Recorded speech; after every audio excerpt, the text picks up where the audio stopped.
after you have done that, you may take your seat. It's so nice to see so many people, and we have a lot of students from so many different schools participate. That you have given us, oh Lord God, such beautiful environment and nature around us, and you have also entrusted us to take care of it. And even as we come here today, we acknowledge that truth. And even as we spend a little time here, God, hearing from our leaders and Lord Jesus, experiencing here, God, I pray that you will bless this program, and I pray everyone participating in this and everyone who is part of this will be blessed and will be able to take something out of this place. In this NCAP, many of you might not have understood what is NCAP. NCAP is National Clean Air Program. It's a program where the convergence of various departments take place: the District Administration, the Kohima Municipal Council, Forest Department. So we have a convergence of various departments, and we have some fund allocation and activities planned under that. So this year, when we were doing this meeting, we thought, why don't we do something which will last for a lifetime if we invest in the younger population, that is you, the students. You know, it always gives us immense pleasure to address to the young audience like you, the students. Because we know that whatever we say, if something you can grasp out of it, you will make some changes in this world, in this state. So we started with these activities, and Zub Zub was very kind enough to join hands with us.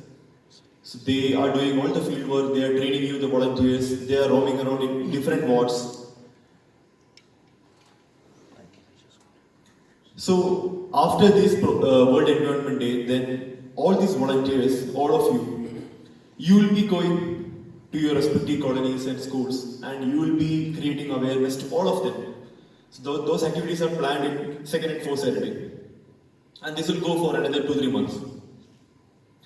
So this is what we plan. Today, when we are just starting off, also I just gave you a message that every day we cannot go around doing the social work. Can we? No. Everyone is busy in their own world, and we have other things to do in life also. And it's not our job to clean somebody else's mess every day going around. So what we should do, we should educate people. Being students, I'm sure the teachers, the elders, the parents, they come out and teach you a lot of things. But this is the time you teach them back some other things. You teach them back how we have to protect our environment. You teach them back how not to litter your surroundings. You teach them back how not to spit pan on the roads. You teach them back how neatly we can maintain our house surroundings, the roads, public buildings, and everything. I recently said in some program, we, the people of Nagaland, we are very fond of our house, our cars, our own development. We want more and more and more. But we hardly bother about the public roads, the public buildings. We don't mind going to the corner of a public building and spit pan. We don't mind spitting on the road. We don't mind throwing a plastic bottle on the road. But not inside our house, no. That is our private space. So the day should come, we treat the public space, the public roads, the public buildings, everything as our own. It's our property. It's not a government property. We are not doing it. We are building, the government is building for the public. So this is for everyone. So this is our duty to protect it together. Because if we don't do that, this celebration, this message, everything will end on this particular day, that is a World Environment Day. And from tomorrow, everything is back to square one. So let's not do that. Talking about environment, Forest Department is here, they'll be giving you the saplings. So this is also a symbolic, okay? It doesn't mean that you can only plant one sapling per year, that is on World Environment Day, nothing like that. This is a symbolic thing, but however saplings, however trees you want to plant, you can do a lot. There is a recent phenomenon called global warming. Are you aware of it, students? Yes. Kohima is very warm. Even now, today you must have felt it while walking from that junction to the cultural hall. You must have felt it, right? It's like very warm this year. Even last year also it was warm, but every year it is getting warmer and warmer and warmer. So, do we really think that there is no global warming? I think it is there. In my opinion, it is there. The temperature is rising, not only in Kohima, in many other cities. There is something called a carbon footprint by various countries, that the carbon emission they will be doing. You must be studying in your schools, maybe if not now, but you will be definitely studying in a higher classes. So even if Kohima or Nagaland, we don't have much industries with us, but we do our part by polluting the surroundings. We do our part littering plastic here and there. So this year's theme, you can see, beat plastic pollution, right? So the plastic thing is very, very dangerous. We don't understand it right now. But in science, you must study there is something called a half-life period. The half-life period is something, the time it takes to degenerate, disintegrate to half of its part. Means like you put this big plastic on the floor, the time it takes to come down to half. That is called half-life period. So this half-life period for plastic is many, many, many years. Means you throw some plastic bottle or bag there, that will going to stay there for the next 10 or more generations. So we don't understand it right now because we are also contented with our present. We don't think about future.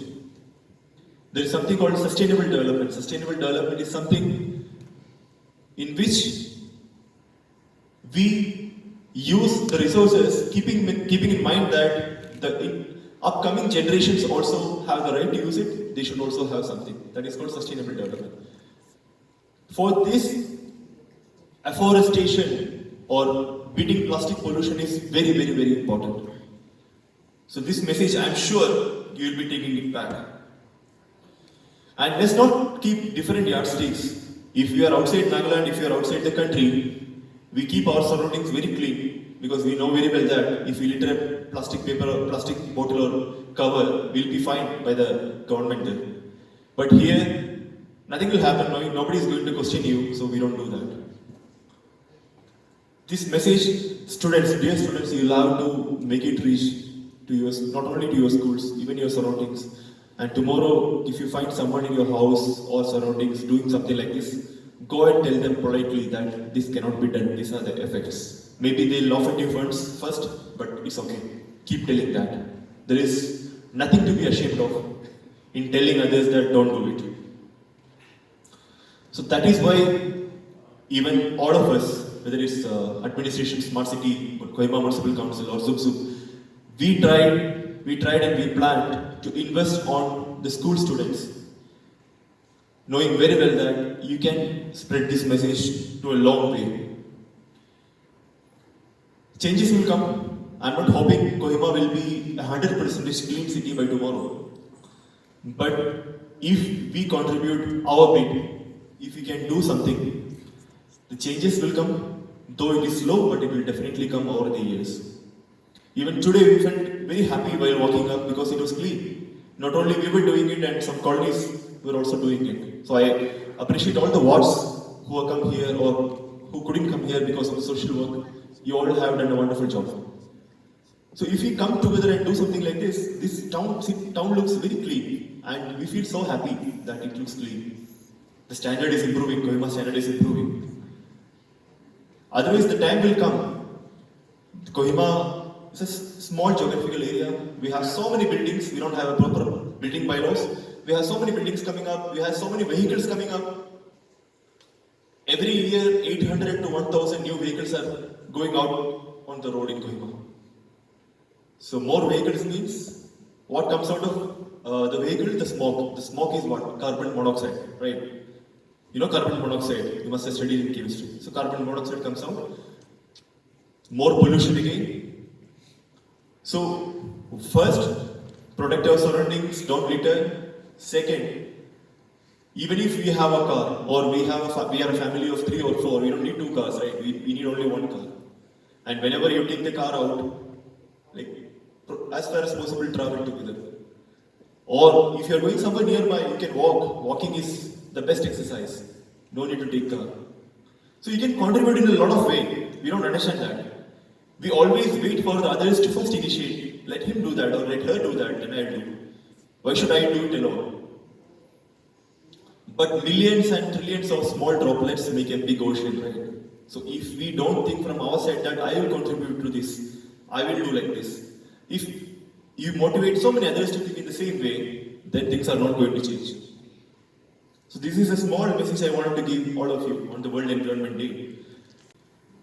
To see, to make changes in our life. I like to go straight away to few words that I'll see you once all of us do know. Well, the World Environment Day is the largest global platform for environmental public outreach, and we are part of it. We are living in a historical time where this is an auspicious year, 50th year of World Environment Day. And as we know that plastic pollution is impacting and affecting the whole earth, including mankind, wildlife, aquatic life. It's time that we must realize the harmful impact it has on our life. Right. Today, so you all know us as Zub Zub. Zub Zub India, actually. But, Utik and I have yes, you all know us as this. You've seen us cleaning the streets, you've seen us on the streets, and you know us because of this, isn't it?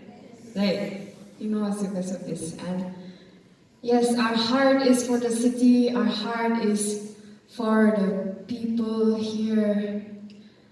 But today I want to tell you a story of how this is becoming this, and it's becoming bigger and bigger, and I would say it's all God's faithfulness and God's favor on us. So, can we go to the second one? Yes. So, do you know this place? Yes. Where is it? This is right opposite to the Old Hospital in Kohima. That is the Smart City kiosk, and that is the KMC waiting shed. Now you might be thinking, why am I showing you this picture?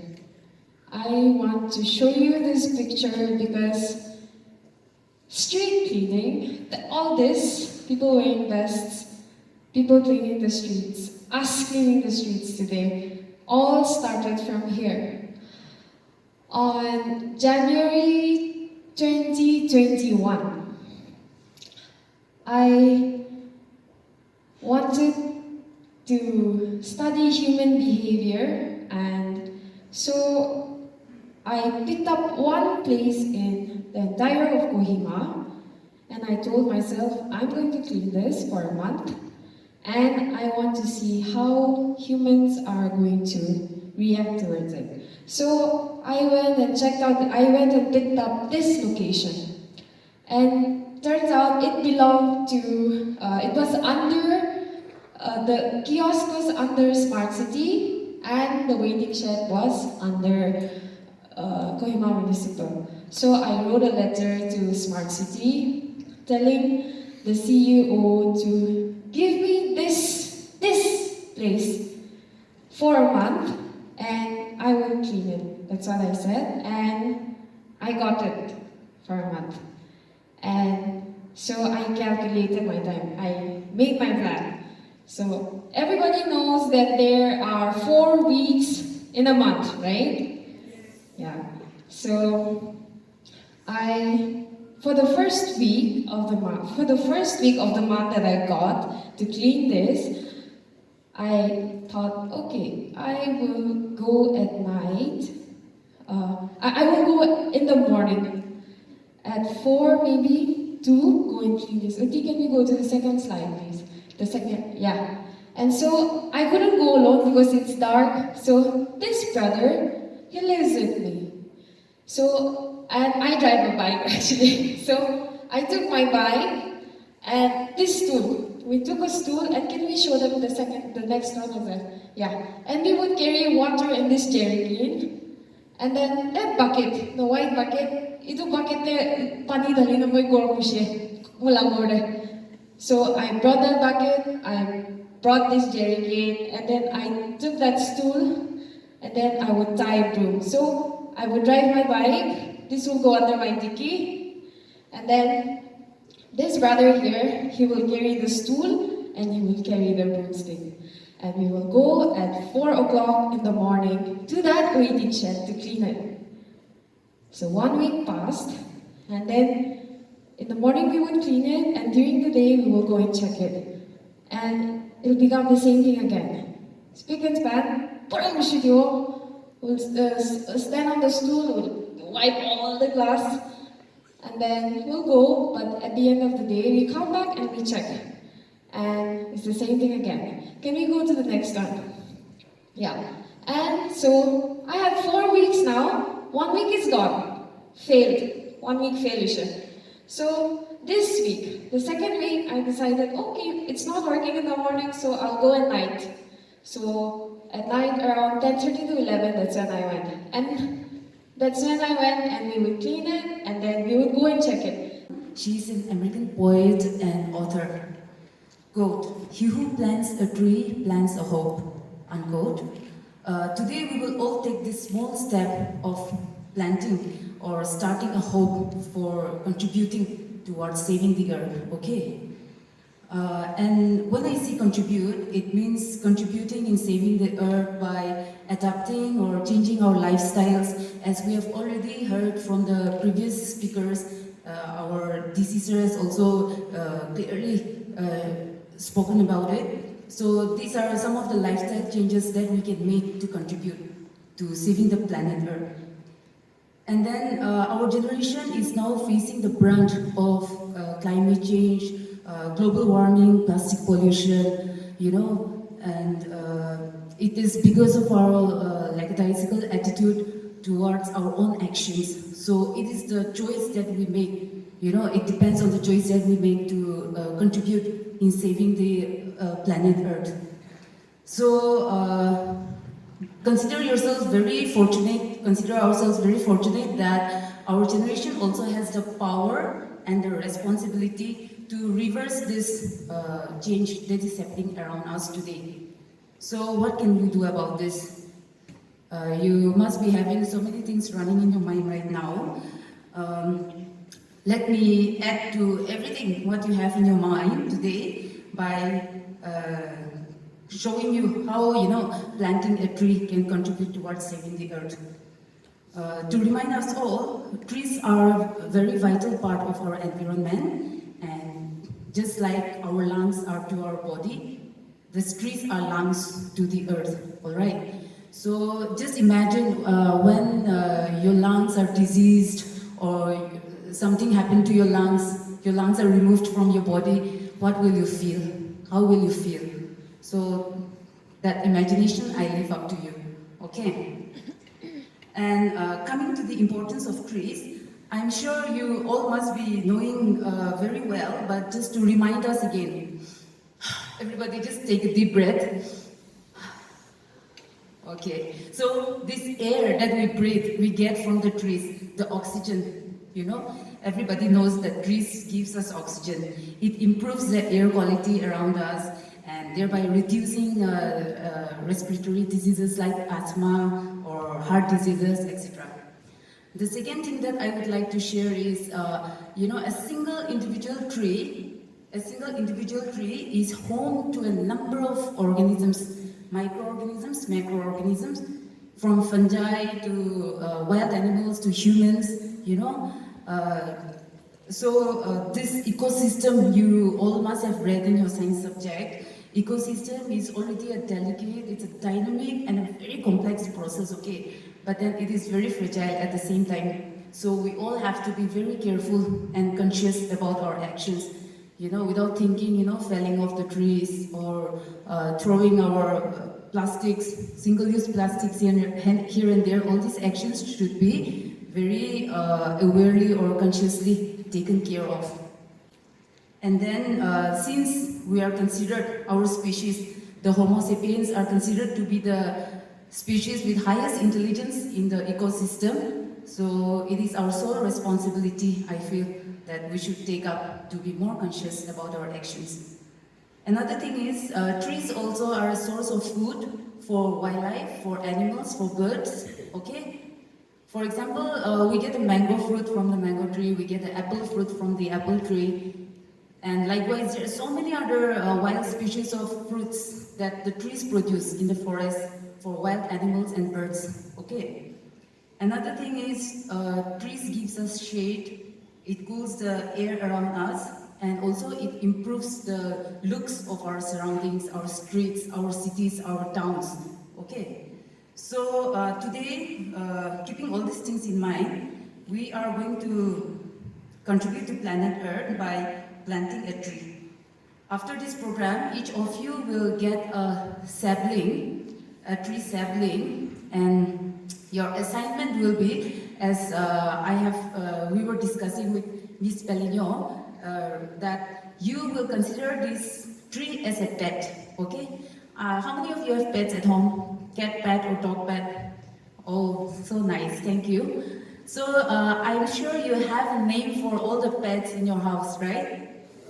Yes. So what you're going to do is, you take this plant, you give it a name, all right? You give it a name, and you take it, you select a very special spot, your favorite spot, maybe in your kitchen garden, maybe in your school, maybe at home, anywhere, all right? And then you plant it and you nurture it, okay? So plants also like your pets, especially for cats and dogs, they like petting, right? Trees also likes to be pampered, okay? So what you do is, you water it every day, you give it food in the form of soil or manure, and you observe for, it has got enemies, okay? Trees and plants also have got enemies. So you observe all these things, you pick out those enemies in the form of weeds or insects, okay? And then all these things, you can try to document it by taking pictures or videos, and you can always post it in your Instagram or Facebook pages and accounts, and you can hashtag Zub Zub your city, or you can hashtag Kohima Forest Division, hashtag KMC, District Administration Kohima, and you keep us, in touch with whatever is happening to your pet that we are going to provide you today, okay? By reusing something, we are stopping from buying something new, isn't it? And then that way again, by reusing someone's, my waste can be someone else's treasure. So by reusing it, again, we're preventing it from going to the landfill. So the cycle is going, we're giving more life to that product. So that is a very encouraging thing, and many wards have been very, doing it very well. So many things have been collected, toys, plastic items, everything. But on this, the most items that we have collected are clothes. We have collected nearly 2,000 kilos of clothes. Not in pieces, but kilos. So the other day also I was reminding our lady friends. So just want to remind here now that, why so many clothes? I think 30 years back or 20 years back, collection would have not been this much. It's 2,000 kilos of clothes, now plastics and everything, that's coming to around 30-40 kilos, all magazines around 400, then pairs of shoes, yes, 801 pairs of shoes, electronics in kilograms, that is around 250 kilograms like that, okay, so we have to keep the record in kilograms. Why so many clothes? Because clothes are becoming very cheap. Especially the ward authorities, schools, teachers, and the various departments that collaborated and participated with us as part of the National Clean Air Program, and also in celebration of the World Environment Day under the banner of Beat Plastic. First of all, I would like to acknowledge are Zub Zub India. Literally, they stood up to their name. Zub Zub literally means tic-tac. So right from the get-go, right from starting off awareness programs, sensitization programs, they have done tic-tac in all aspects. And I would like to highly thank them for that, because I know conducting sensitization program is not an easy process, especially covering most of the wards and also 22 schools at that in such a short span of time. Changing by behavioral and mental mindset is one of the hardest tasks to do. So I'd like to give a heads up to Zub Zub India and their team for their dedication towards making Kohima a sustainable and a cleaner Kohima.